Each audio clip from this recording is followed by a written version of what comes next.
Welcome, brothers. Welcome, sisters. Welcome to our program On Target.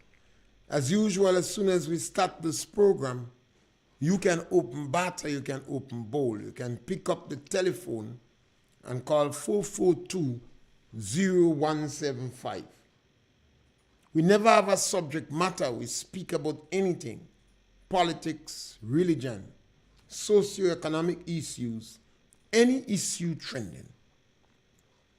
Whether it's the diplomatic row brewing between Jamaica and the United States, the coup d'etat in Niger, or what is going on in Grenada, you could call us and also change what we're speaking about. We're on RealFM 91.9. We're on YouTube and the Facebook pages of On Target and your host. Give us a call. 442-0175. It's always an interesting issue when you sit dealing with Grenadian politics or politics in any country where there is democracy. There is two sides, two main political parties in Grenada, and you will generally hear two main political positions. And people will give different opinion on the same subject matter. So I always encourage people to be tolerant to one another. You don't have to agree, but you could listen if you have the time. And sometimes you could take one or two good pointers from what your opponent have to say. Remember, those who support you may not point out your flaws. And as such, you may continue to make blunders that is not in your interest. And I believe the present government of the day is making some blunders that is not necessarily in their interest. Their policies, although they like their policies, but I don't think their policy is directly in their interest. How could it be? Politics is a numbers game. You won the election fair and square. You won 11 seats. Sorry, you won 9 seats. 11 seats was what you won in 2008.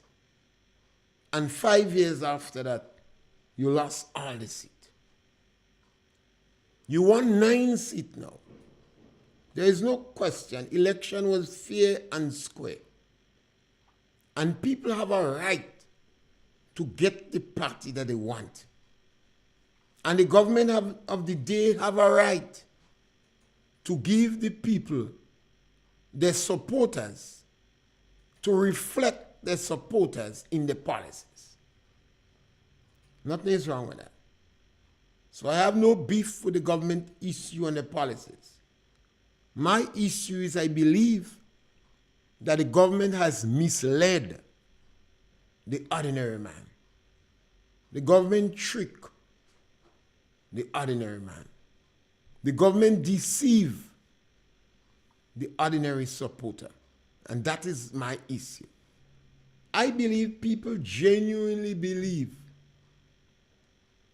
I believe people genuinely believe that the government would stick with some of the promises. But from day one,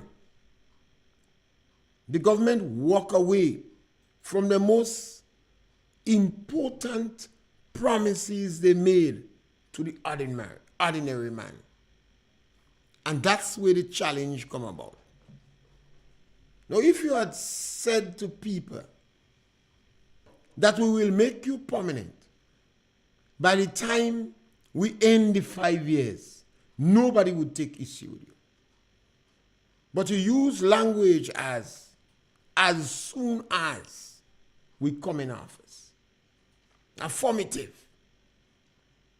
So you practically, intentionally deceive people. And some of the backlashes that you're having now, where people are quoting what you say and pointing out to you, is because it seems that you knowingly plan to deceive individuals. And we have problems with that. The people you targeted to deceive is the poor of the poor. The people you plan to deceive are the very said people, political revolutionaries from time immemorial, fought for. The people in the lower income group, the people in the lower socio-educational group, the destitute, the poor. When Jesus Christ come on the scene, some of the people then say his doctrine was intolerable because he ate with sinners. He spoke to women. He drank water from them. He went through the cornfields on Saturday and he eat corn. They couldn't believe that. How a king, how a prophet could do these things. Even the disciples that Jesus Christ collected or pick up or gather, whatever crude, rudimentary word you want to use, they were not educated people. They were fishermen. And fishermen have been known historically to be a rough, uneducated crowd. Like to use obscenities, like to curse. Christ went to them. So this is why some people felt he couldn't be a king. He couldn't be a Messiah. How could he choose this crowd? So all liberators in history, go back to the French Revolution, all revolution, they could not continue to stomach the squalor that people were living in. In Grenada, Eric Gary came on the scene. And the people who were in that category were the estate workers. At that time, the economy of the entire Caribbean was basically fish and agriculture. Yes, caller, welcome. Yes, caller, welcome. But it seems that we lost the caller. So caller, try again. The economy of the Caribbean was fish and agriculture. So the people who work in the agriculture field were very poor. They were uneducated. They had a lot of children. Now, if you find one of a fairer complexion, yes, caller, welcome. Good afternoon, Mr. Yes, Pierre. My brother, welcome. Mr. Pierre, I have a problem with the sort of a misinformation circulating about emancipation. I say so against the background that we blame the Europeans and is not blaming the African sellers. Without the involvement of the Africans in the slave trade, there would have been no slave trade. We sold ourselves into slavery. The Europeans bought us.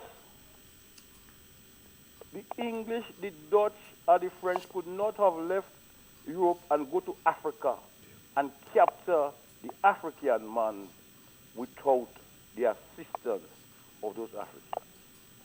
A lot of kingdoms fought against each other. and destroyed each other to capture one another to be sold to the Europeans. Yet today, we are blaming the Europeans. All the blame is on the Europeans for slavery. Who sold Africans into slavery, Mr. Pierre? We did. Huh? We did. So how come that we are only blaming the Europeans in that? Okay, for instance, when the malaria fever was rampant in Africa, and the European sailors who went there with a boat to collect Africans, they were dying. The Dutch introduced something they call trust. Trust was to pay in advance for slaves. So the Dutch paid the Africans in traders in advance. So when the Dutch went to Africa, the cargo, that human cargo, was already available. So we must be honest with ourselves. And we must say to our children and this generation, and generation to come in the history that we now intend to teach in school, that African chiefs were responsible for slavery. When Atman Gonzal captured the first 12 European African slaves and brought to Portugal, these Africans did not work on plantations. They worked in the palace of Prince Henry V, and they were called curiosities because Europeans had never seen black people before that period. And therefore, I'm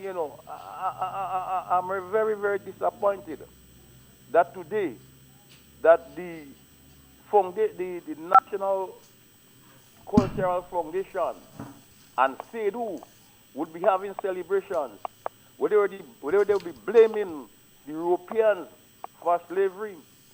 The slaves did not fight for their own emancipation. It was the British who fought. It was the same British men who fought for the liberation of the slaves. And slavery was abolished not on humanitarian grounds alone, but because it was no longer economical to continue with slaves on the plantation. And we must be clear. We are talking about the drums, that is the African instrument. How many communities in Grenada where drumming is now taking place? There is a certain community in Grenada where the leader of that community, the drum troop in that community, he believes that he has a monopoly on drums in Grenada. But it's not like that. Well, drums, yes, we agree, is part of the African culture. And the drums were used as a communication. That instrument was used to communicate. The slaves used that to communicate to each other. And the white man did not understand the drums. So they tried to ban the drums for that reason. That is the reason why the drum were banned. We must also take into consideration that the Africans on the plantations were not friendly to each other because they all came as captives from different kingdoms, different parts of Africa.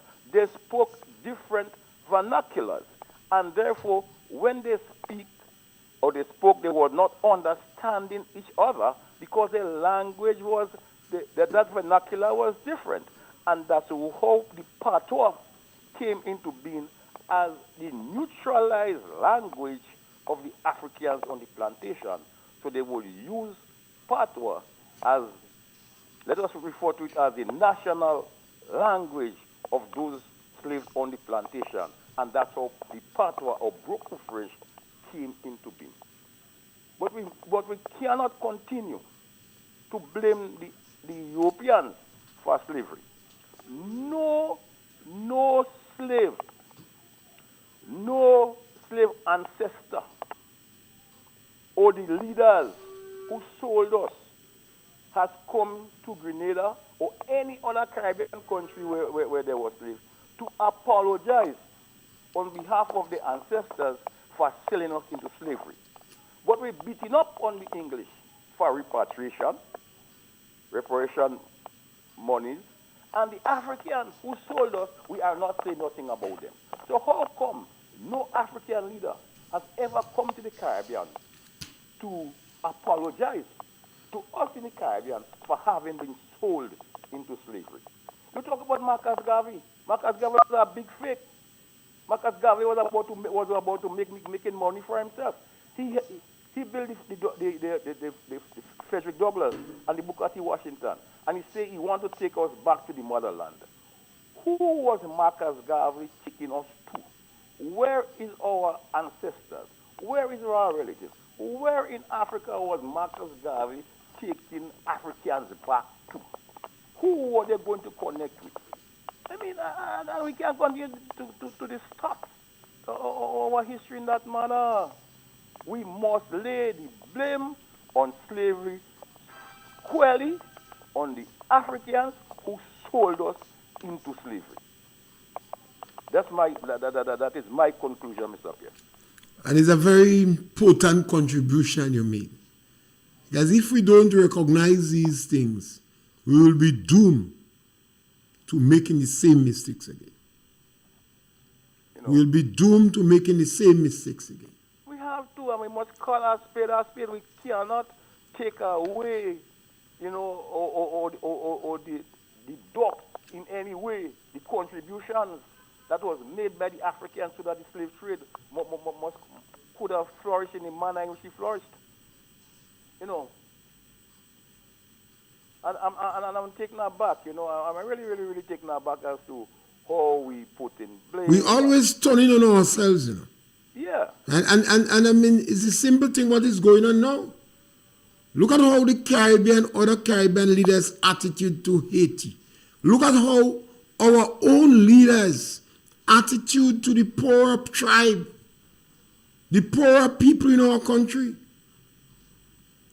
It's the same mentality that if they had a chance, they're selling them poor people. In the same way, because you remember, okay, no, let us look at the elections of 1967, when the symbol of the GNP was the torch. The torch, man. That was the end. That was the end of the reign of GNP, You say they bring back slavery, man. But people ball more, and they say never again on the plantation with the Masanto. And and last night I was listening to the chairman of the Cultural Foundation, and he was saying, Gary banned job in 1976. The banning of the job in 1976 was the mischief that the job were making prior to 1976, because they was nasting up all the buildings in the town with the tar. People just painted the buildings nice. Infiltrated by the political elements. Yes, and the job would go and just throw the tar and mess up the whole town. So then it became necessary that some form of action must be taken. And the only action you could have taken at that time was to see if you could put a ban on job so as not to create the mischief that they was making. That was not about banning and job is a protest to master. So Gary cahooted with master to ban job. It was not like that. We got to, and if we want, okay, let's continue saying carnival, not spice man. And that was part of the entire community. Carnival was a community thing. We have now commercialized. For instance, look at our community. You from Prakriti, I from Botruf. Red Grove is a borough. We have Lower Capital, Upper Capital, St. James, Beauregard, Adelphi. And during my time as a boy growing up in my community, they were masqueraders band coming from all the communities and assembling in Botruf Junction. Today, masquerade in our community is like the burial of Sir John Moe. You know, during the burial of the drum, they say that a drum was heard, not a funeral note. That is how it is in our communities, in our communities today. You look at a place like Maribo, with the Pancho brothers, and the steel band, they promoted carnival there. In Paradise, you had the steel band. In Mount Horn, you had the agricultural steel orchestra. In Bylands, with body band, you had steel bands there. Hermitage, In steel Subiz, band. in Subiz, you had the Paramount steel orchestra there. And so carnival was an integral part of the entire community. You understand? In Mama Can, you had the big Camboulet. That's where carnival started, because you see, harvesting of the cane coincided with the carnival. So they had the big Camboulet night and the drums and the dancing and so forth. The Camboulet night in Mama Can. No longer this thing is happening. So what we have today is a commercial thing A concert for St. George's. Yes, you know, and that's not what our culture is about. You know, and when we're talking about the culture and the drums and things, and that is why, you know, there is one gentleman in Grenada I always will give thumbs up to, and that was a gentleman called Crafton Maguire, the culture man from River Sally. From River Sally. And Crafton Maguire started the ball in River, and he took it to the entire Grenada. All the community centers and all the areas where there was under a mango tree or something where the people in the community assembled, culture man will go there and teach his craft. Why cannot the chairman of the Cultural Foundation today take the drums from his community and bring it to all the Why can't he bring it in the school in his community?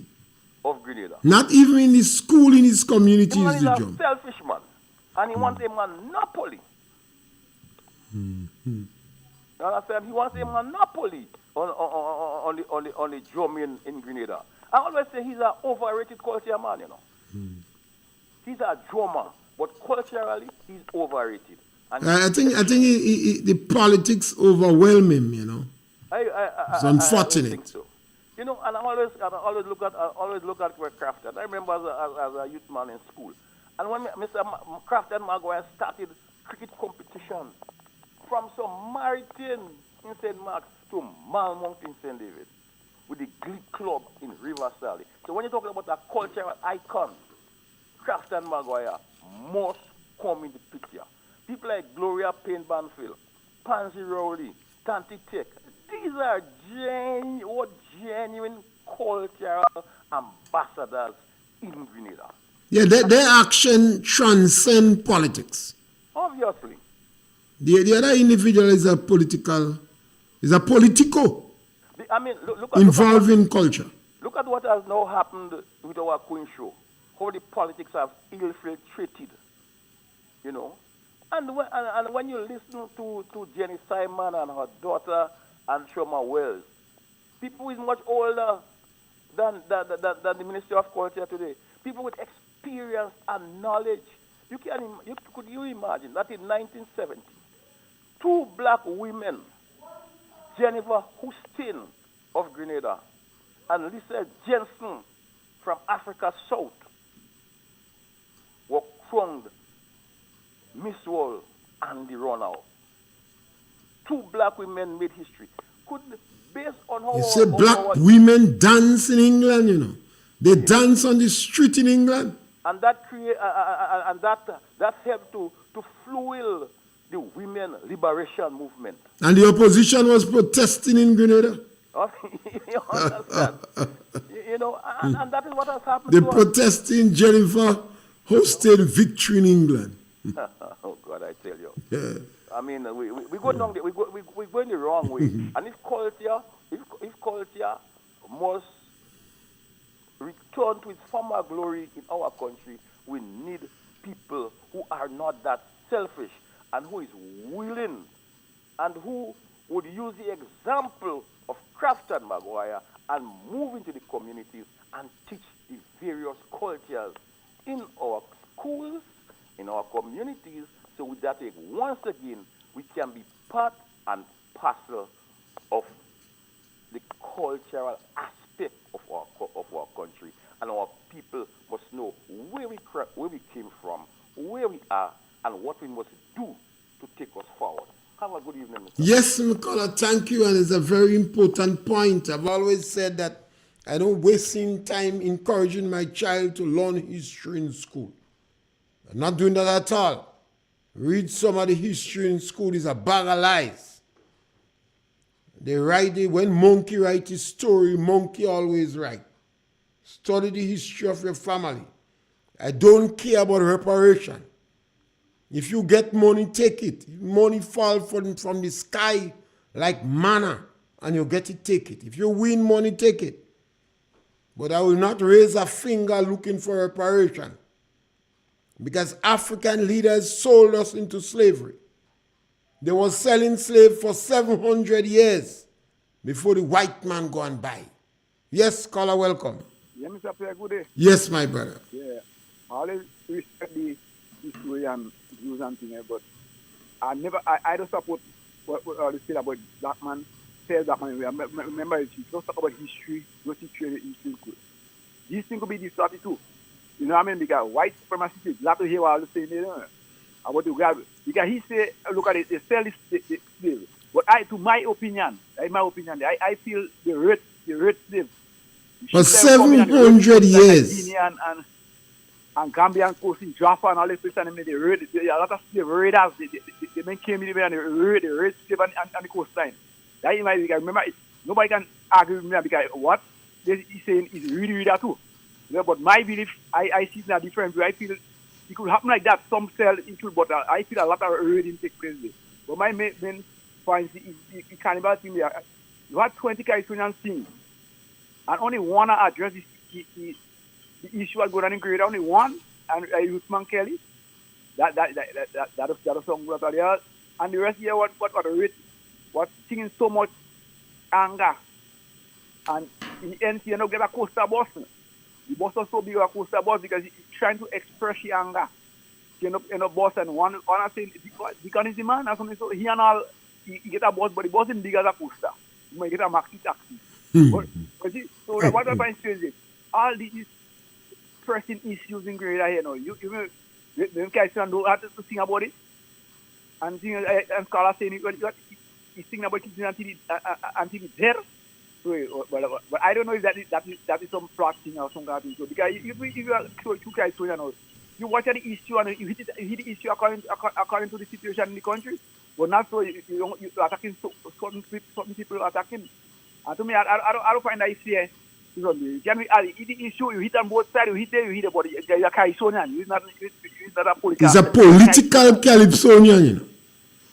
He's a political Calypsonian. And you have to remember there are few writers. So some writers writing for 5 Calypsonian every year. Yeah, because so when you hear the similarity in all the song, it's the same writer. Yeah, the same Calypsonian always. Yeah. Same writer. I think some character or something so. Same writer. He writes for about 5 or 6 of them. Right. So I wonder that every time she sings so about that kid and this, then I realize when she sees last night she mentioned who she writes, then I realize the writer writes for about 5 or 6 of them. Where sometimes she could decline from taking certain song because every year people you know the same thing song over and over. The return of last year. Yeah. So take care, Mr. Pierre. Yeah, it's interesting subject matter that we could sit down and always talk about. Very interesting subject matter. I have no stomach for reparation. I said the black man been selling slaves and about 700 years before Europeans. Some of the countries used to castrate black slaves. The Arabs was involved in slavery and they used to castrate black slaves. And Africa, look at what the government of Grenada,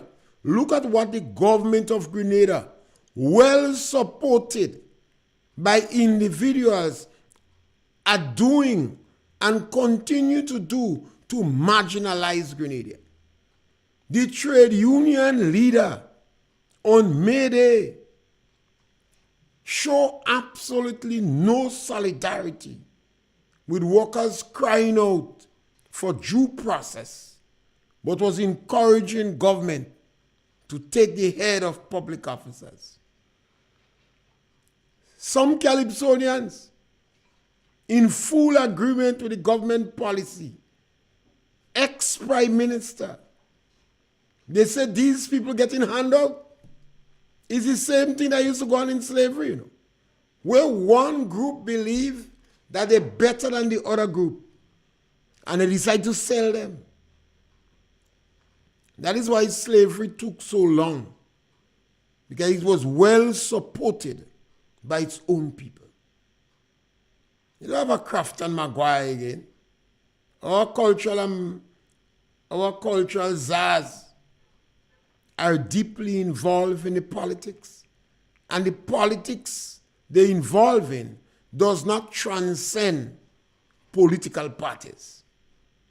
That is why the trade union leader forget he's a trade union leader. Think he's a politician. And he decided to attack. I have never seen that happen in Grenada. Just imagine on May Day, even though union leaders pretend to show solidarity on May Day. When you have senior individuals, popular individuals, radio personalities, recognized motivational speakers, sponsored by financial institutions, big companies, and even government employing them, and they gone describing Grenadians as nasty people, it tells you. I always say we could address the challenges that we have, We could address the challenges that we have. And this is why I take objection. Yes, caller, welcome. Good afternoon, Mr. Pierre. Yes, my brother. Mr. Pierre, what is the name for the Calypso final now? It is not Melody Papitet again? No, I don't know, because you see, it's not on the Sunday again. It's on the Thursday night. Oh, I don't know. So for it to be a Thursday night, it cannot be the match grind. Well, it could be the mascot, they just change the name. That's why I tell you, history does all other thing. Fellas changing things, and you have to be very careful when you're studying this history. I mean, if you want to read history, read it, but I would not encourage anyone to waste time studying history in school. It's a bag of lies. All my life, I never hear no other country have the Calypso final during the week. A lot of countries have changed the carnival to suit the economic realities. Because carnival would come after the Lenten period. Like Trinidad have carnival. Yes. Carriacou, carnival. Dominica. But Grenada perhaps should advocate Spice Mass. Barbados have crop over. And some of the Caribbean islands do not want to compete with Trinidad, because Trinidad is a mecca. Yeah, right. So they don't want to compete with Trinidad. So they move their activity. So it's no longer a carnival. So if they move the March Gras, but they still decide to use the name, it's not really neither here nor there. Because I tell you, history is when monkey write his story. Monkey always write. So they write their story. So, but this story is not necessarily true.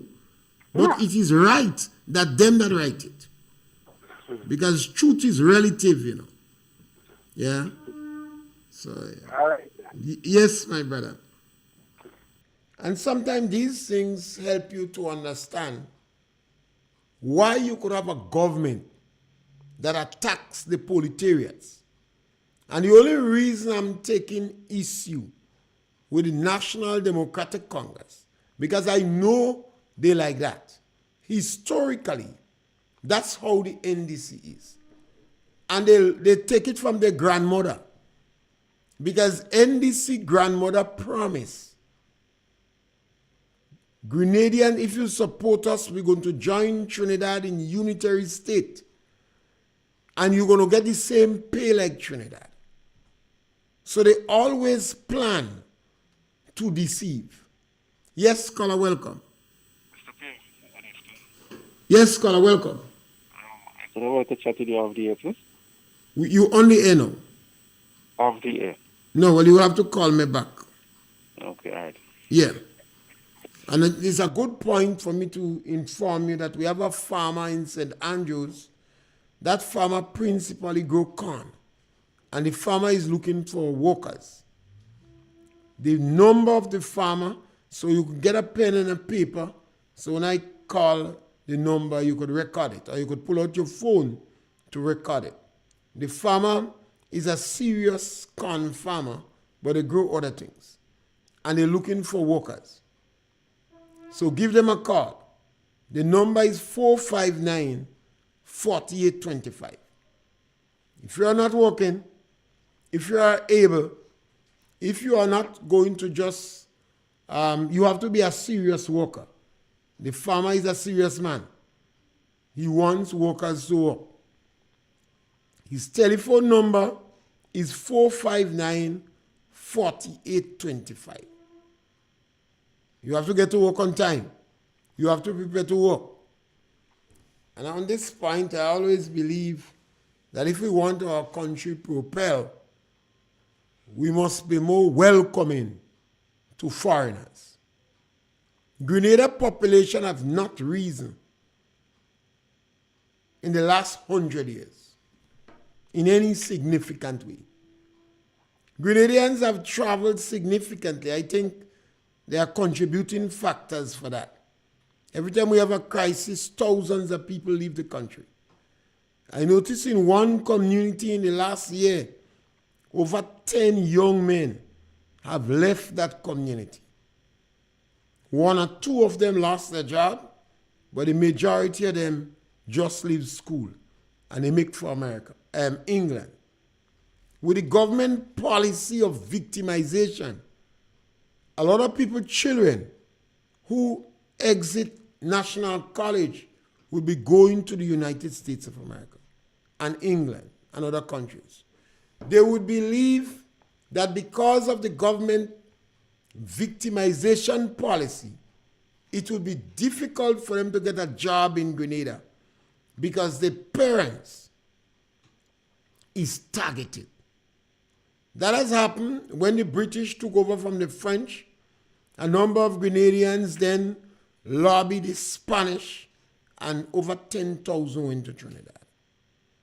When during Pharaoh's rebellion, when some of Pharaoh generals was executed in the market square, over 10,000 Grenadians make for Trinidad. In the crisis in the 70s, during the Gary period, and people went in Trinidad by drove.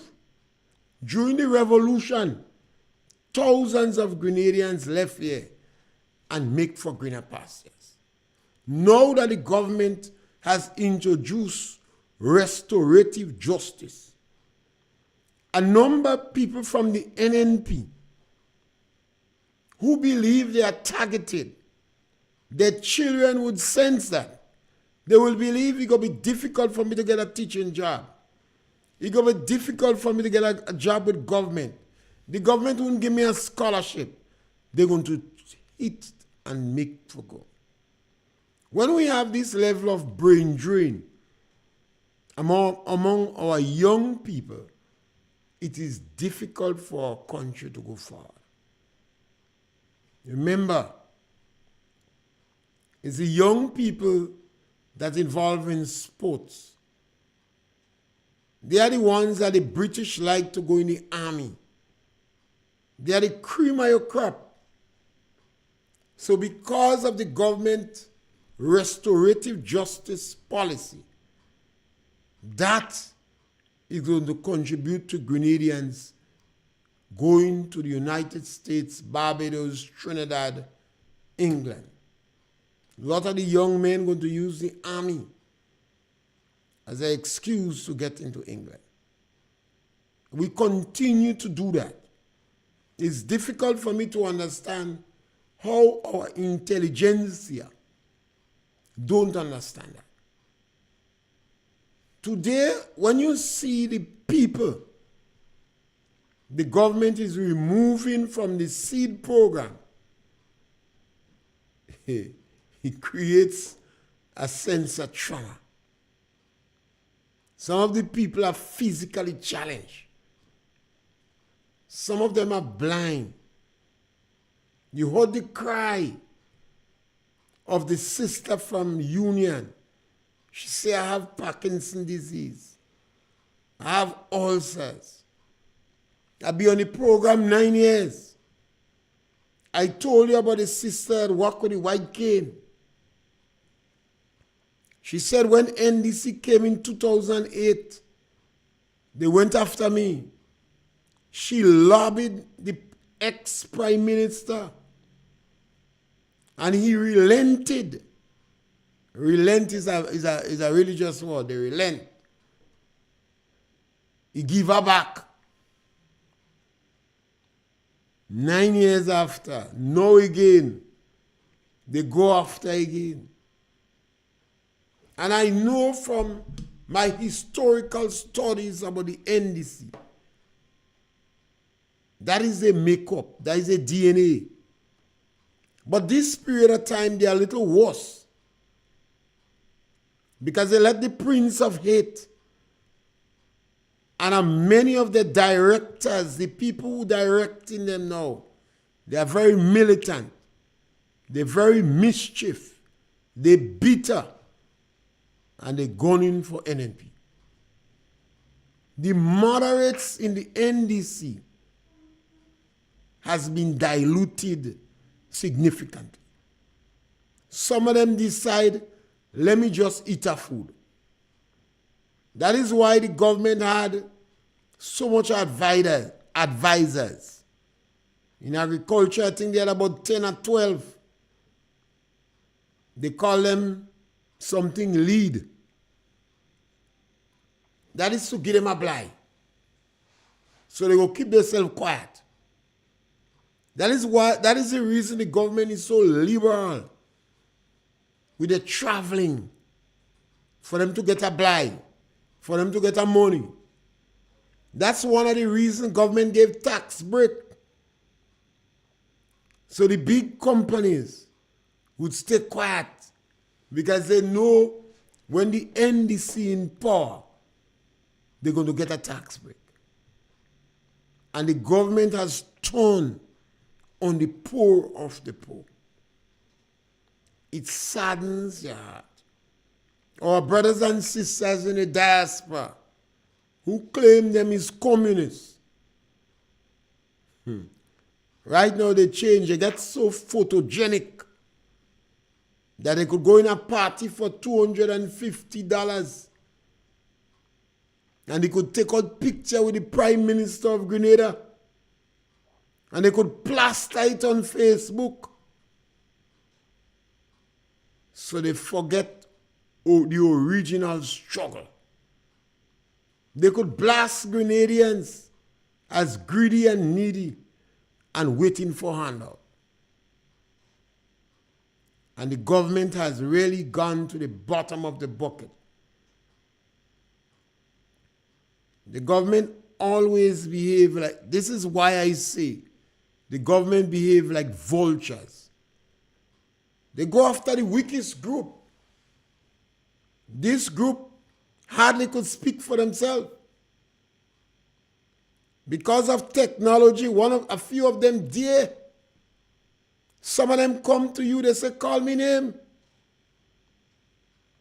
But sometimes deep down you believe that calling a name going to put too much pressure on other members of their family. Because they may have brothers or sisters or cousins close to them that is helping them, that in the public service, that is in the Imani program. One was telling me, call she name. 1 hour after that, the daughter called me and said not to call she name on the radio. Misa Imani. In one case, she granddaughter working in caregivers. She said, don't call she name, don't study her. I'm making $600 and cents. Me's a caregiver. They go fire me. That is the National Democratic Congress. Some of our brothers in the diaspora don't know that. You see, some of the brothers in the diaspora don't know that there are Grenadians in the poorhouse in America. Some of them live on the street. Some of them don't have medical care. And they're not working. They can't come back to Grenada, you know. But they're supporting a government that attacks the proletariats. They're supporting a government that go after people that are working for $1,000 and been working 4, 5, 16, 19 years. Mr. Tillman Thomas said it is rebalancing. St. Jude says realignment. My brother Willie said that just collateral damage, man. That these people's voice, they're not powerful. They are not represented by trade union. So it takes the politician to speak for them. Some of the politicians used to cry for them, they stop crying. Word on the ground, $160,000 make politicians dry all the tears. You know. There are no more tears left. You know. They jump the fence. $160,000. You know what it costs to pay somebody to go in England? You know what it costs to pay for a flight to the United States and take care of it? $160,000. I don't think there is anybody in the public service that work for $160,000 a year. Unless it's some consultant.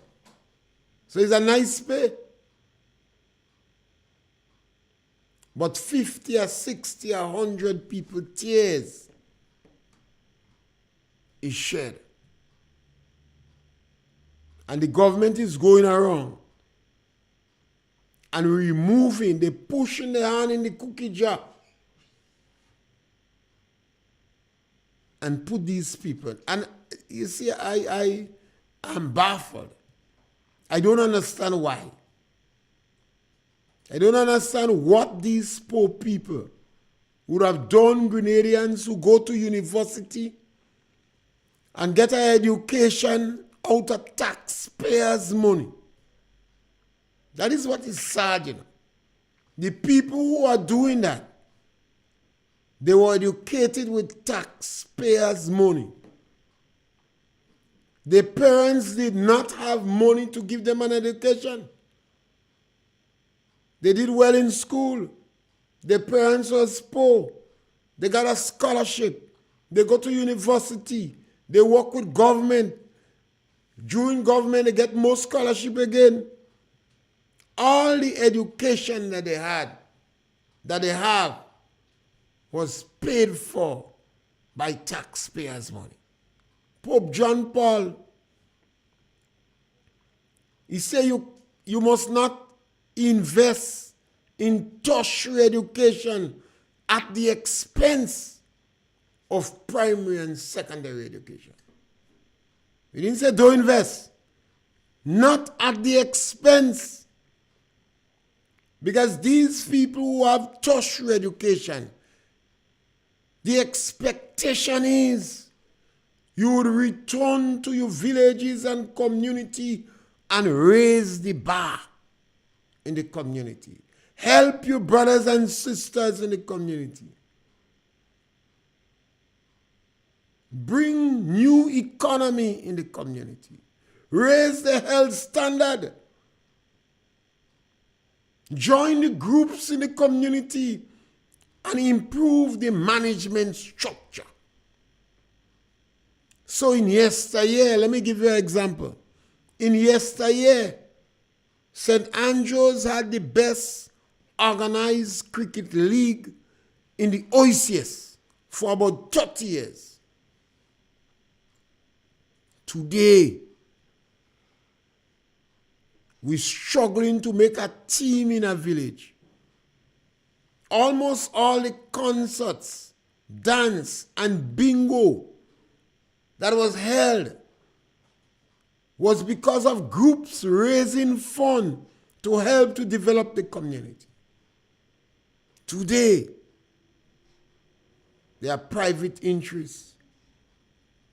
You used to have dance in the schools to raise funds for sick people in the community and for groups and for developmental process.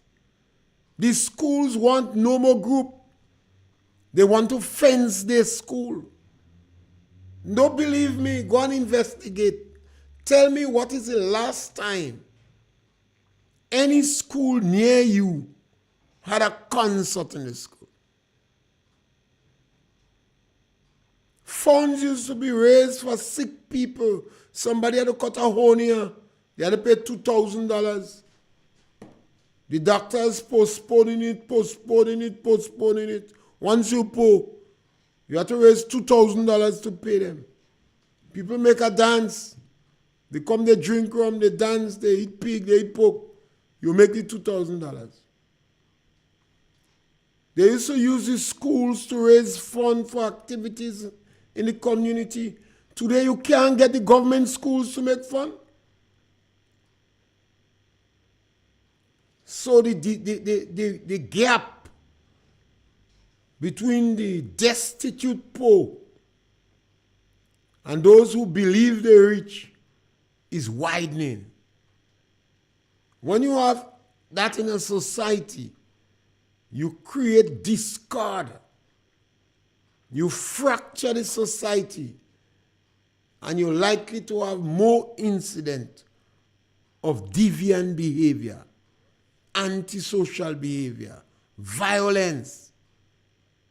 Because those with a better education today, turning up their nose are those who don't have.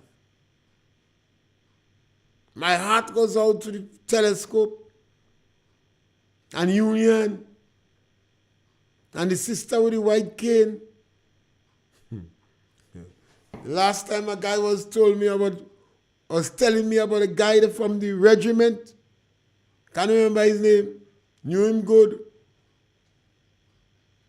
Was this those who come out from the Caribbean regiment?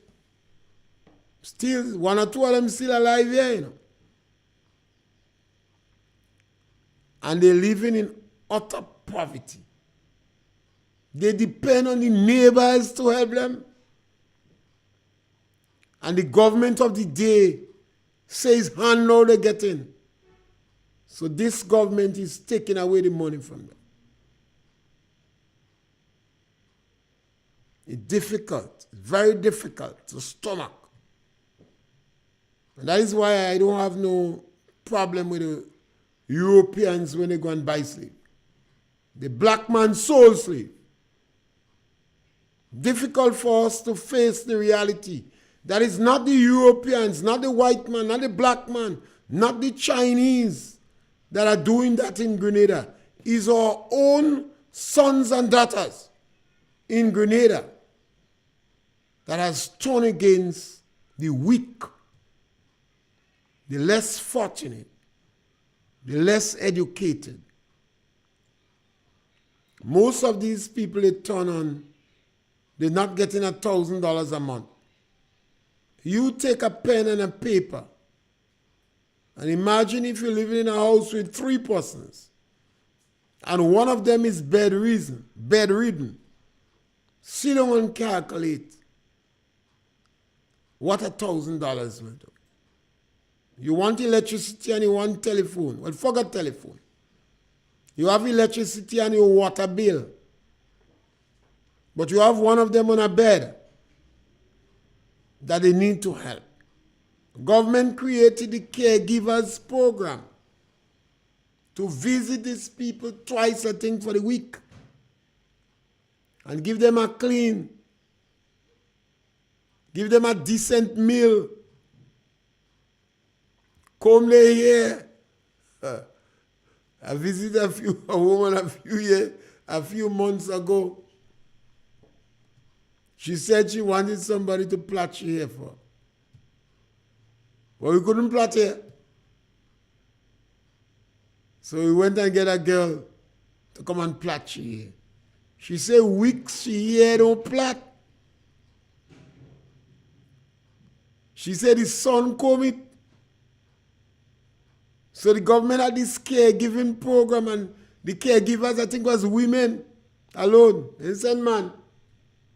They didn't send man in caregivers.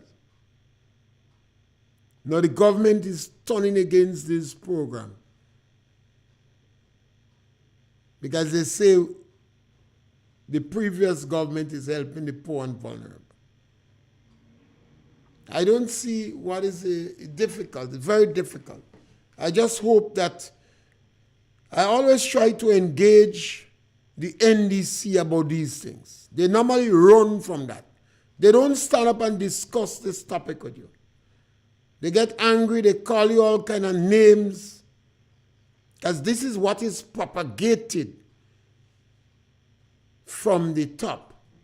So once you ask them these things, they can tell you all kind of names they call you. They don't hold discussions. And it's difficult, you know. And the brothers in the diaspora, some of them stop right on social media now. They gone back in the cocoon. They hiding. They going in gala now and take picture. And when men like the ex-prime minister consider it as rebalancing, and St. Jude says just realignment, and my brother Willie see it as collateral damage, the time has come for more people to identify with the struggles of the proletariats, with the struggles of people in the lower income group, and to rally on their behalf. That's the only way I see it. I think definitely what is going on now will attract more people joining the struggle on the side of the poor and marginalized. As we have this government who, seems to lack all sort of scruple. And it's just a group of vultures that prey on the weak. The teachers is not weak. The teachers is a very powerful group. The trade union is not weak. I even witnessed the half-hearted approach by the Public Workers Union in dealing with those who are seeking due process. We're back with you tomorrow between 12 and 1 for another continuation of our program as we give you an opportunity to always punch. Thank you.